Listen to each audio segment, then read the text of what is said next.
I like the way you just said that, and it hit me that instead of asking, where can I find happiness?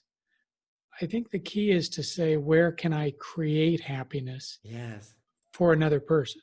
Because, and I've talked about this with some of my friends when, like, if I have a good friend who's really struggling in her life or his life, the last thing I would do is recommend they kind of look inward and be more introspective. The first thing I would suggest is they go try and improve the well-being of another person instead of looking inward and worry about themselves.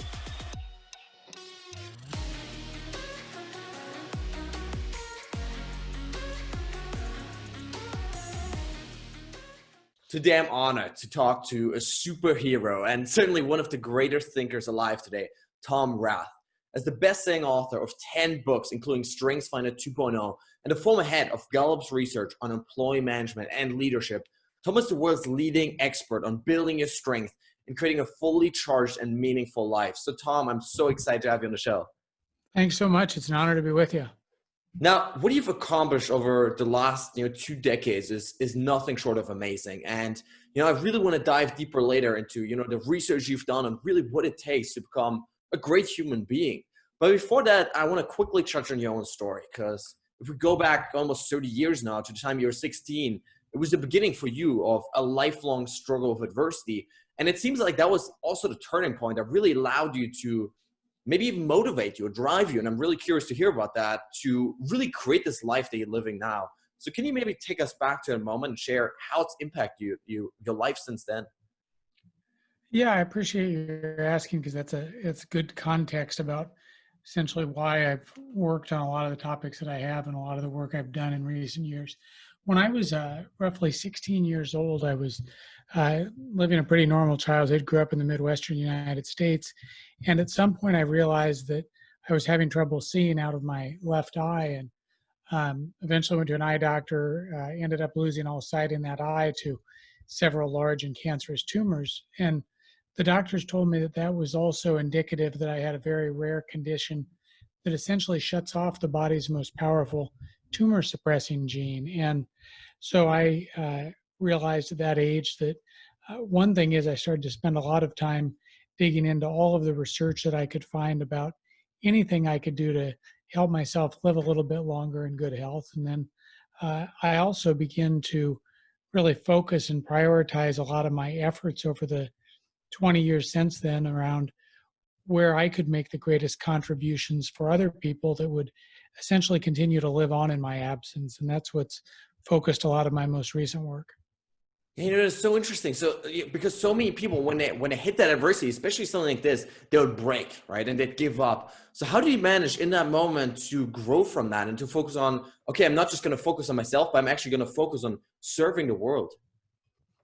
Yeah, it's interesting. I was curious about why that played out so um, well. And I mean, it's interesting looking back on it, was nowhere near as challenging as you might have thought, because of the people around me and the positive focus on what could be done and so forth. And when I went back and looked at some research just in the last few years, it turns out that when kids face real big threats and challenges at that age, especially when they're kind of between the ages of 10 and 18, I believe, they actually emerge stronger on average when compared to youth that haven't faced some of those challenges. So I believe that's what some psychologists have coined and called post-traumatic growth, where essentially it forces you to think about what's important in life and helps to shape your priorities in the years that follow. Yeah, I think that's so interesting, because it really seems like you've been sort of since then on this mission to share with people, how do you make the most out of every single day? And so I'm really obsessed with this concept of memento mori. So remembering death, right? Keeping the last day you have in mind to find a way to live a better life. So is that something that you actively keep in your mind?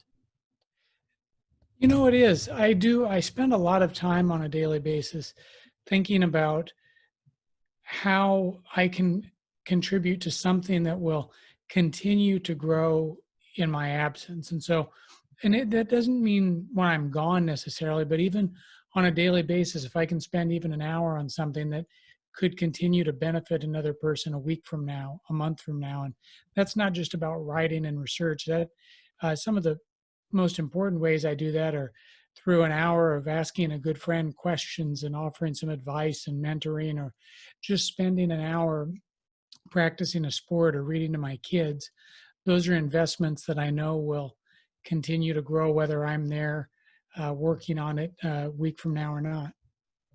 Yeah, I love that. And so looking at it from the outside at your work, it seems like there's this interesting trajectory of really, focusing in the inside first, focusing on strength, right? And then later on, really focusing on the outside focus of how can I contribute to the world? So is that something that you deliberately did, like the shift from looking inside, what are my strengths? Then, now your recent work is really focused on how can I serve the world the best, right? Those answering this life's biggest question, right? Of like, what can I bring to the world? Is that something that you deliberately sort of changed and developed?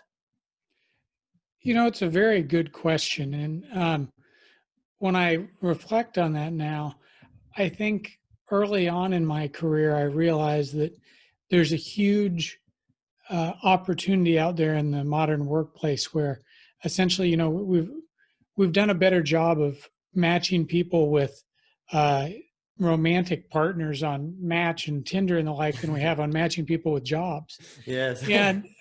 And so I could see really early on in some of the work I did with my grandfather Don Clifton on StrengthsFinder early on that one big step is to give people more self-awareness so they can go out and find jobs and tasks and teams that are a better fit for their natural talents. And I think over the last 20 years, in addition to the StrengthsFinder work, there's been a lot of good work in books and assessments and development programs that have essentially helped us to learn a lot about who we are as individuals.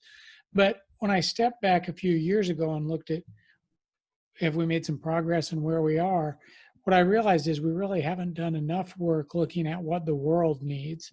So we spent a lot of time on the supply side of the equation, but maybe not enough time looking at the demand side of the equation and what our customers need, what our clients need, what our communities and families need from us, and in a broader sense, matching what the world needs with who we are. So that's what helped me to step back and say, how can we give people more effective ways to think about starting with what the world needs and ways to match that up and quantify that and line it up on a daily basis.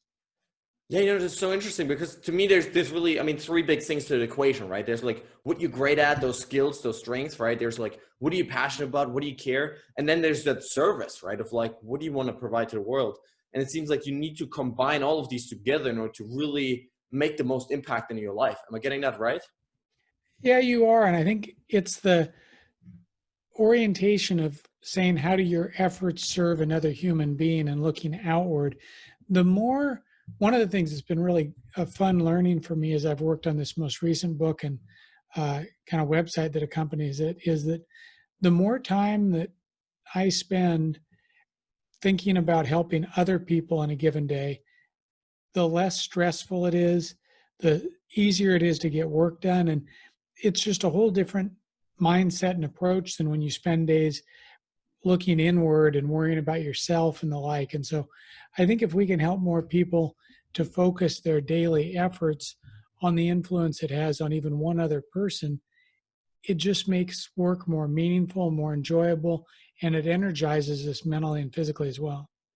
Yeah, talk to me more about that because that's I find so interesting, right? Because most people are really focused on like what I can get, right? So where do I find the joy? Where do I find the happiness? But what you're really suggesting here is changing the whole lens that we use to view life to how can I give more, right? How can I contribute more? So talk to me more about that. I like the way you just said that, and it hit me that instead of asking, where can I find happiness? I think the key is to say, where can I create happiness Yes. for another person?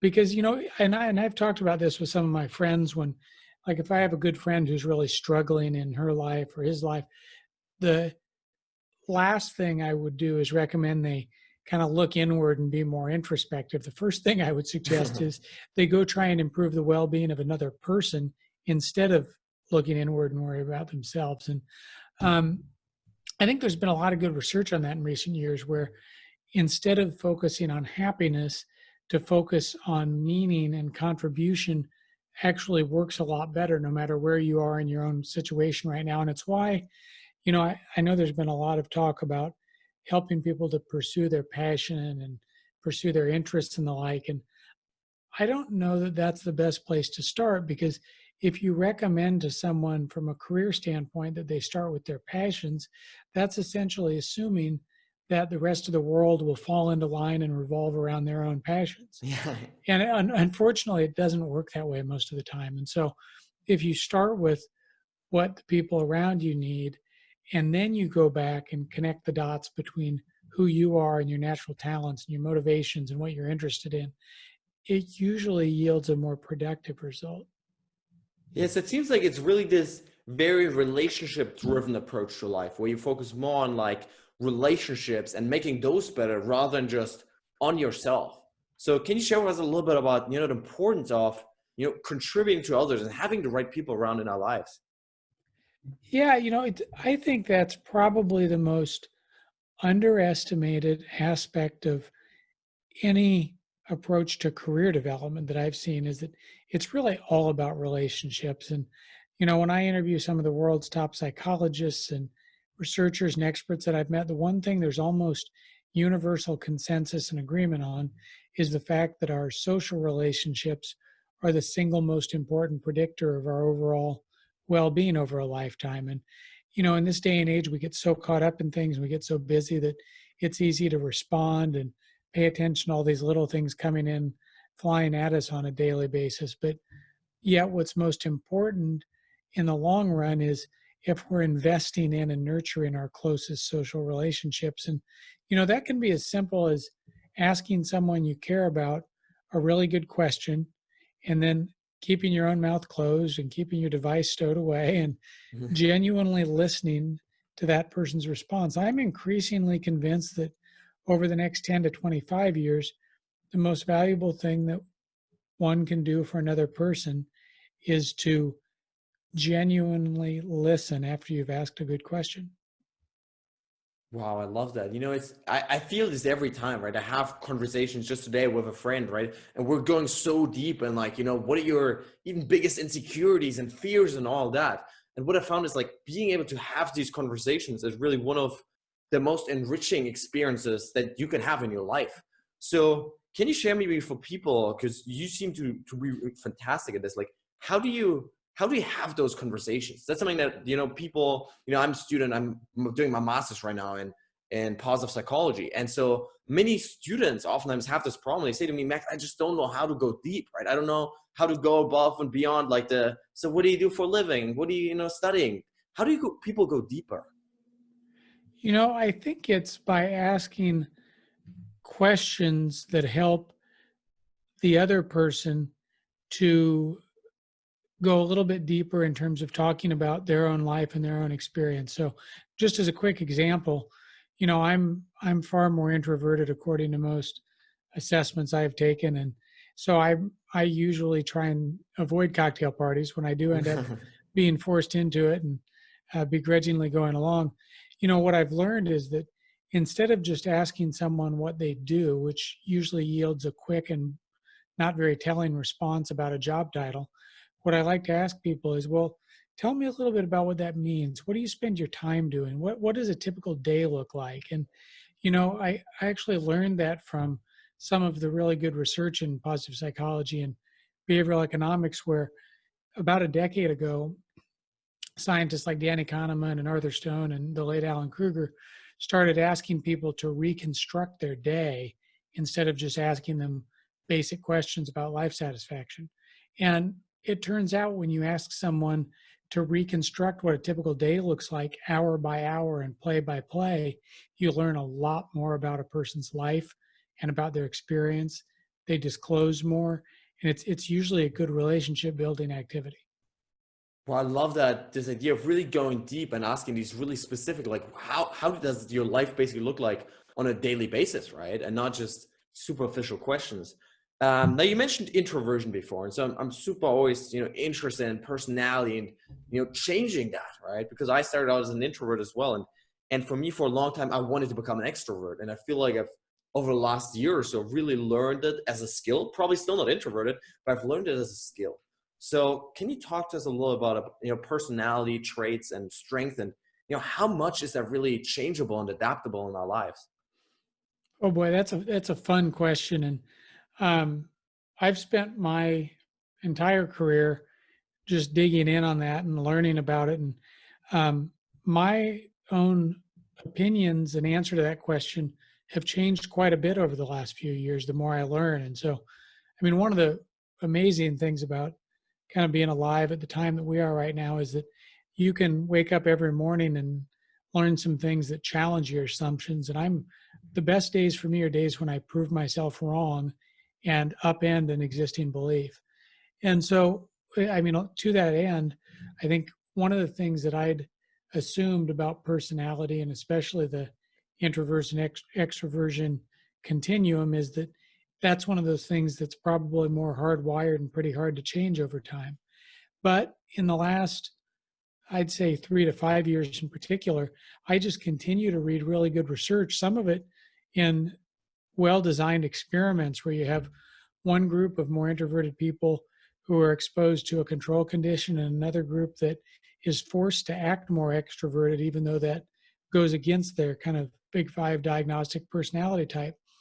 And what surprised me most is, even for people like me who are more introverted, when you force us to go out and be more extroverted, it ends up improving our well being on most measures. And when, at least in some recent work I've been looking at, when you look at it over the span of a full week, there really aren't many detrimental effects to forcing an introvert to push their personality a little bit on the edge of that continuum. So while I still think that most aspects of personality are relatively stable over years and uh, somewhat stable over decades, let's say, it's clear to me now that it's probably a good thing to challenge parts of our personality that could help us to create more well-being for ourselves and other people over the span of years. This is so interesting, right? That like for any introvert listening to this right now, that like by challenging yourself to push those limits, that you can actually increase your well-being. Super interesting. So I'm really curious, what are some other beliefs, right? Because you've been in this field for a long time now. So what other sort of mindset shifts, beliefs, insights have you had that really sort of shifted the way that you look at life or personality or just basically happiness and meaning in life? Yeah, I think one that we touched on a little bit is that um, I started my career off studying kind of individual personality, and then I was in the first graduate program Marty Seligman did in positive psychology. That was my graduate degree, and I had always focused on kind of happiness and well-being and how do we help people to improve those things at an individual level. And I think what I've learned as more and more good research has emerged on meaningful work and joy and purpose is that uh, the more we orient those efforts towards the contribution they make to society and to other people, the more progress we make on an individual level. So that's what led me to work on this most recent book about life's great question and helping people to essentially zoom in on the contributions they're making each day. Because I think even if the goal is just to improve well-being, we can create a lot more collective well-being if we turn people's energies outward to more other directed pursuits. So how do you help people then really define that or answer that great question, right? How do you help people define what is that service? Do you have a certain set of questions or how can people figure that out? Yeah, I realized as I started to work on this book that people needed more tools and diagnostics and activities in order to apply that regularly. So we created an accompanying website it's Contribify is the name of the website. And that's a site where people can go through an inventory, and the questions it asks them are pretty, I mean, there's some basic ones about what are the big roles you play in life. So for example, for me, that's being a dad and a husband and a researcher and a writer. So those are far more meaningful and emotional roles than job titles or things you'd see on a resume, for example. We then ask people about their miles or their most influential life experiences. So as we talked about earlier, both good experiences and challenging and traumatic life experiences are really important because they shape who we are and they shape why we do what we do and what we do and don't want to do more of in the future. And then we ask people about how they describe their strengths. And then the fourth part of that essential Contribify profile that people build, it's kind of a baseball card that's a more human emotional version of a resume. But the fourth part of it entails asking people about 50 questions where they prioritize how they want to best contribute to the teams that they're on, to the organizations that they're a part of. And I hope that's helpful for people because right now when we join teams, we often, everyone around a given team just starts running at full speed in the same direction. And we don't take the time to say, here's how I think I could uniquely contribute. And so that we're doing that in a complementary way and not overlapping with our efforts to a given group or team. Yeah, I loved it. And I'll put up the link to that in the show notes. But maybe can you share some of those questions of like, how can people, think about the contribution? Like how do you find those different kinds of contribution that are possible? Yeah, when I went and looked at the contributions in the work world, at least that are valued today, and I started with uh, thousands of different job types and categories, and I tried to narrow that down to what are the basic functions that literally any team needs to think about and work on a daily basis. And I narrowed that down to three elements of create and relate and operate. So a team has to create something. They need to have a product or a service essentially and get something rolling. They need to relate to one another and have good relationships both within the team and outside the team.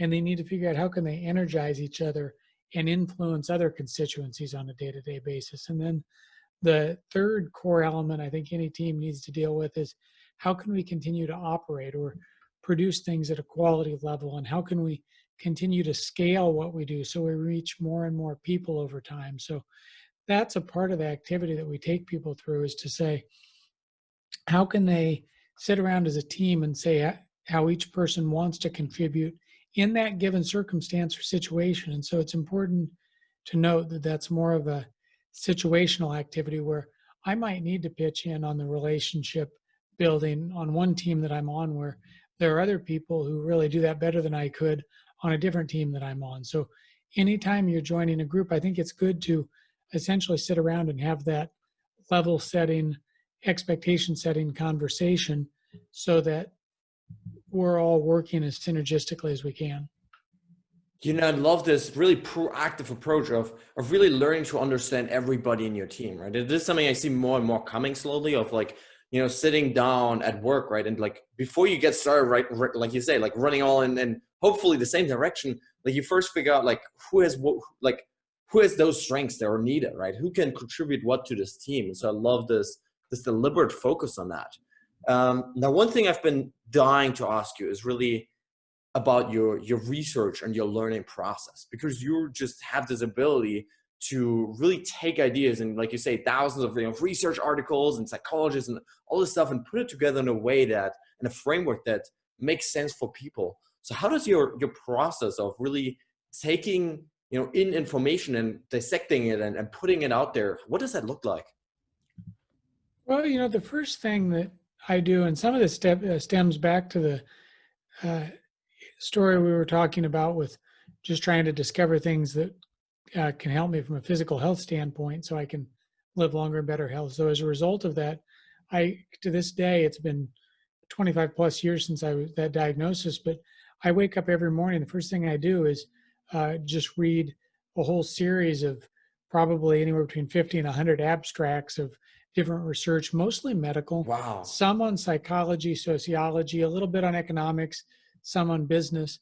And I read every morning in large part because it gives me hope for the future. I mean, if you're someone like me who's battling cancer in my kidneys and spine and pancreas and all these organs, boy, there's nothing that'll give you more hope than reading all these medical discoveries on a daily basis, because there are hundreds of researchers out there working to treat the things that I'm dealing with each day. So that's how I start my day off. And then I spend quite a bit of time throughout the day just trying to organize and synthesize some of that information. And then on a really good day, I get to assemble some of that in the form of a conversation, in the form of an article, in the form of a book, so that it can hopefully be a benefit to the people that I care about, and maybe even a wider audience in some cases, ideally. And then I guess to some of the things that we've been talking about, I make sure that I spend at least a few hours every day investing in my closest friendships, my closest relationships, and most importantly, investing in the development of my kids who are 9 and 11 and still want to spend time with me at this point. So I'm trying to take advantage of that as much as I can in the last few years. For sure. So talk to me more about that. Like, with all of this background, wealth of knowledge, what do you try to distill of that in your kids? Well, I think the biggest takeaway for me that goes back to my first book that I worked on with my grandfather, How Full Is Your Bucket, is that our lives are kind of the product of all these little interactions. And it's really easy to take those interactions for granted, but boy, do they accumulate, and do they ever count? And, for someone like me that has all these persistent threats to my health and the like, it's maybe a lot easier for me to see and to say that, it's easy to put things off that we're working on until tomorrow and say, we always have the next day to do something. But, it's easy to take those things for granted. Really, I would argue that we have today to have a meaningful conversation and a positive influence on another person. And that's the only thing that you can kind of guarantee. And so I use that as a reminder to spend time each and every day investing a little bit of time in learning, a little bit of time in synthesizing information that might help other people, and most importantly, as much time as I can, investing in the people I care about and my closest relationships.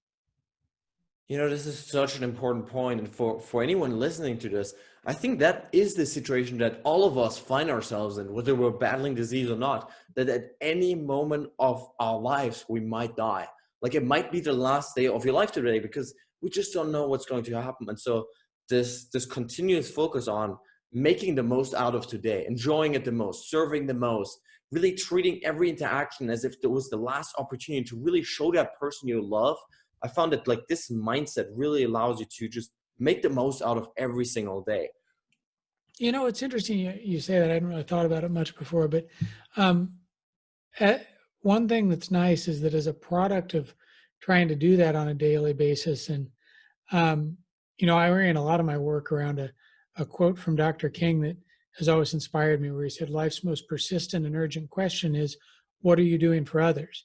And I found that when I ask myself that every morning and orient my efforts around answering that question, boy, days are just a lot less stressful. They're a lot more enjoyable. And to your point, when I was just thinking about it when you were talking, I have almost no regret in life. I mean, there's almost nothing that I look back on or worry about or regret, because I've taken the time to make those investments in people on a daily basis and so forth, instead of putting that off. So one thing I'd encourage your listeners to think about is how the more you can orient your time in a day around those contributions your work makes for other people, the less regret you have and the less stressful your days are.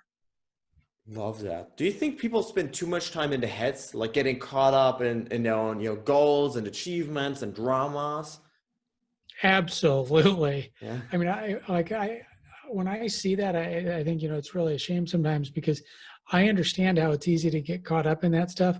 But the more time that gets allocated to those thoughts from a mind share standpoint, the more stress you have, the less kind of positive generative thought you're sharing with others. And it actually sabotages your own well-being to a degree.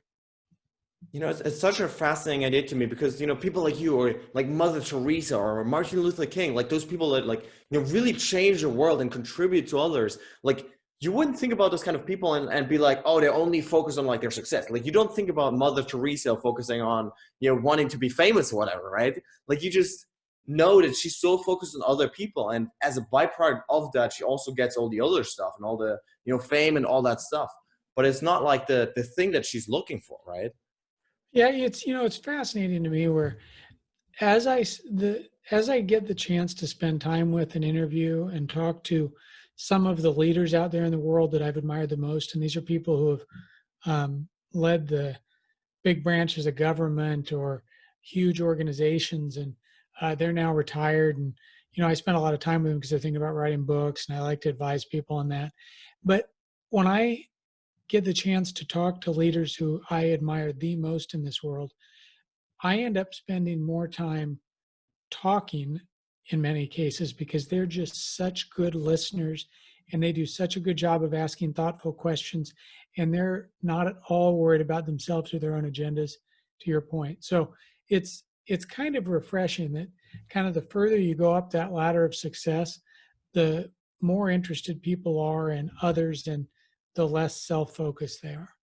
Yeah, that's so interesting. So what else have you found about, the greatest leaders that you've met? Like, what are some characteristics they share, or some mindsets or some traits? I think they're lifelong learners. They're always reading, they're always learning, they're always asking good questions.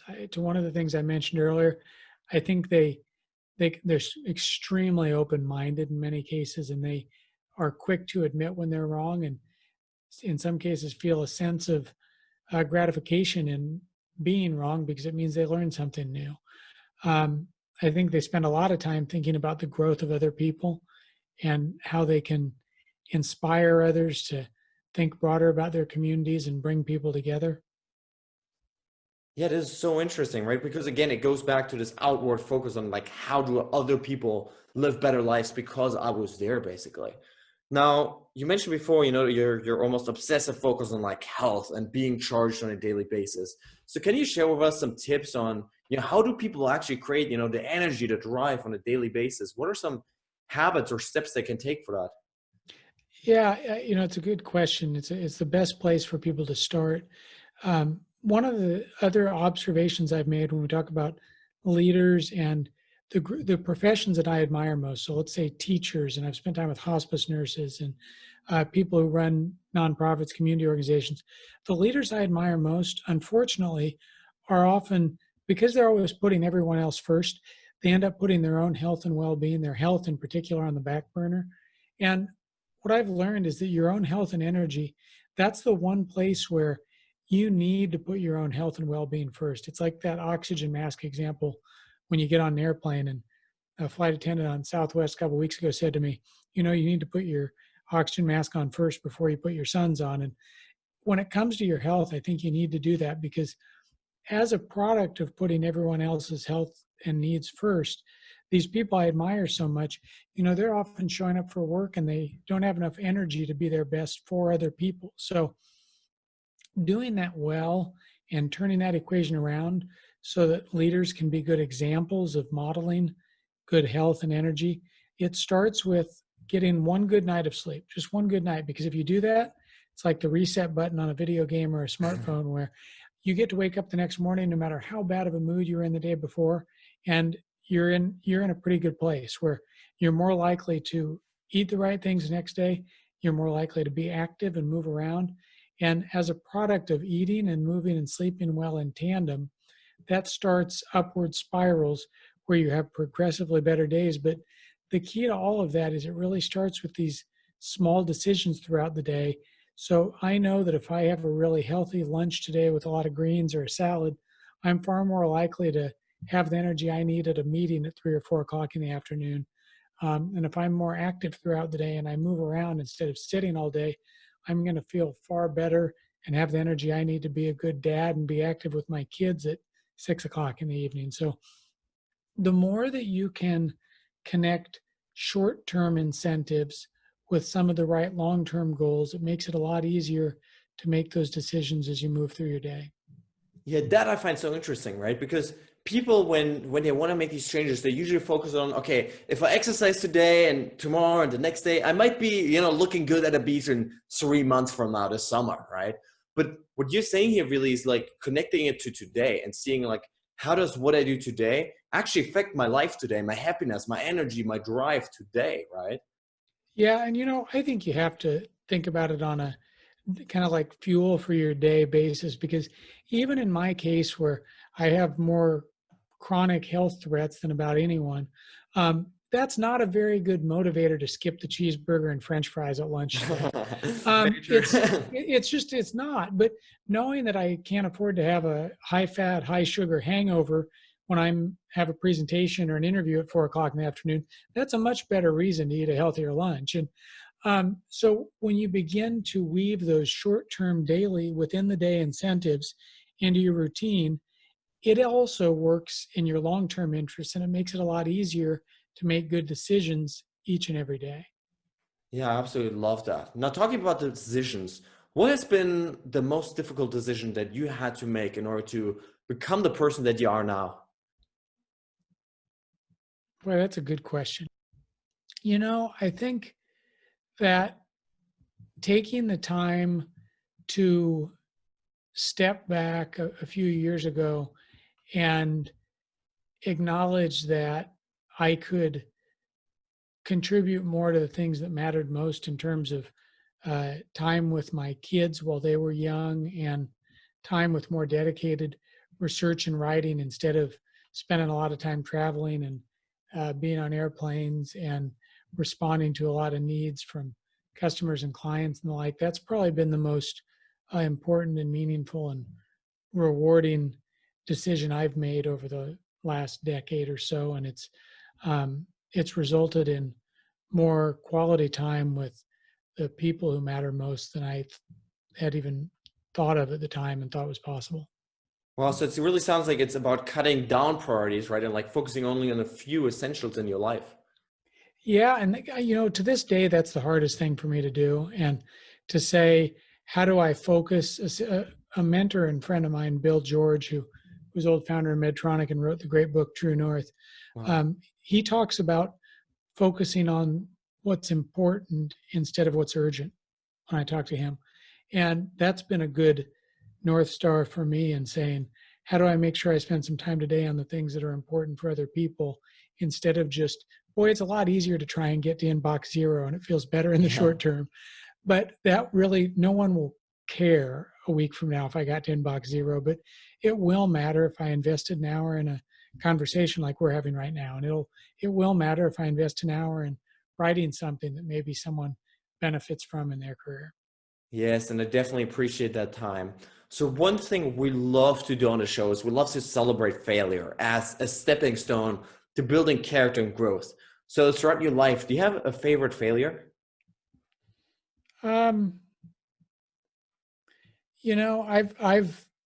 I've tried and failed at so many things in the last 10 years that it's hard to keep track of my failures. But um, there's I guess I don't know if I'd call this a failure, but something that I was pretty convinced.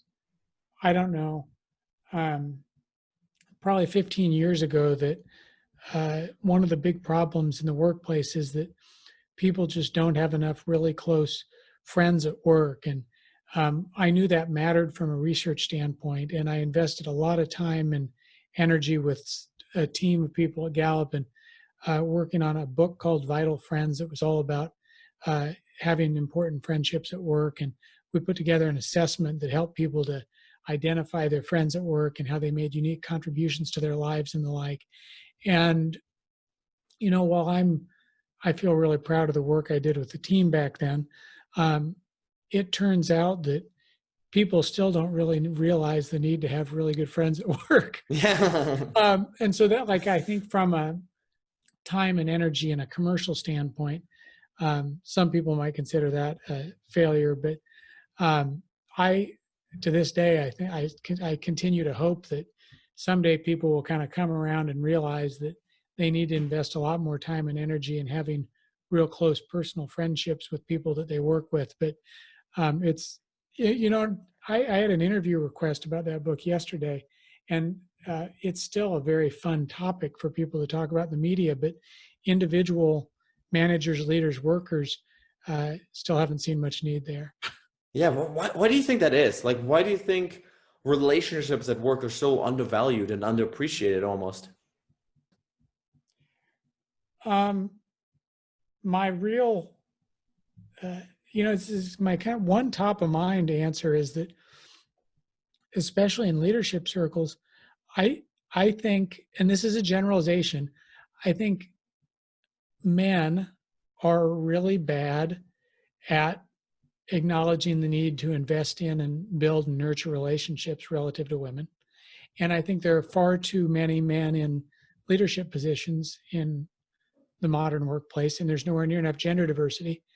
And so honestly, that's a part of the problem, is that we have poor demographics in the workplace today, and especially among leadership teams that I've spent time with. And even beyond that, so that's kind of a root part of the problem. I think beyond that, there was a kind of a push for people to not get too personal in the workplace with harassment and the like 25 years ago.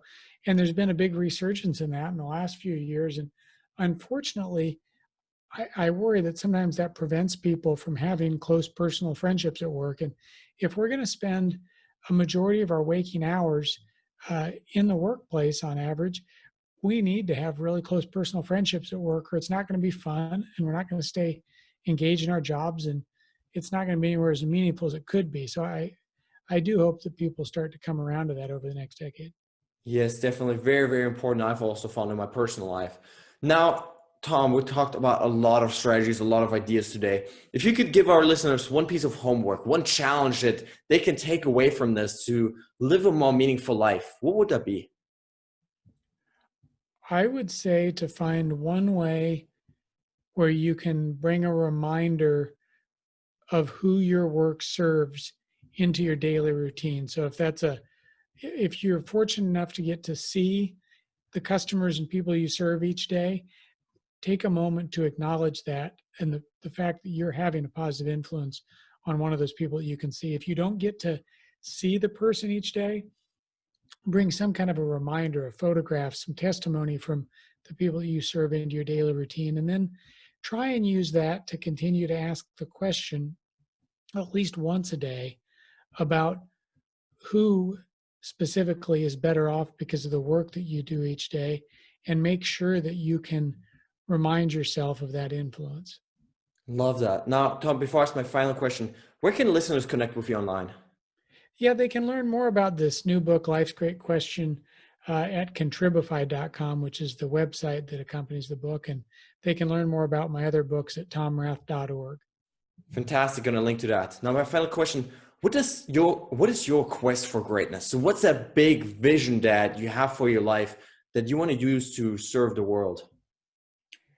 Yeah, the more I've spent time thinking about this, my personal mission is to continue to create some ideas and activities and products and the like that can continue to grow for many decades in my absence.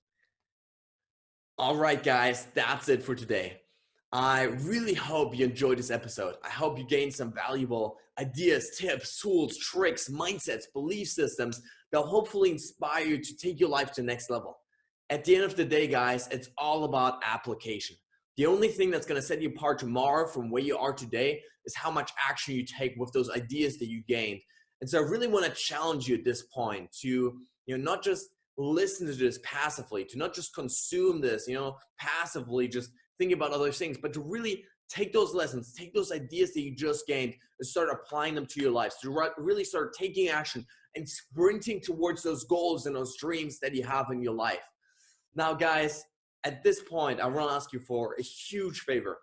If you enjoyed this episode, please consider heading over to iTunes and leaving a review, as that helps me really grow the show and reach more people, impact even more people around the world. If you have a family member, friend, a loved one maybe, that you think could benefit from this content, please consider, sharing it with them, forwarding to them, as that helps us really build a community of like-minded people that are all about maxing out their lives. Now, guys, with that being said, thanks so much for tuning in today. I really, really appreciate it. Stay strong and see you tomorrow.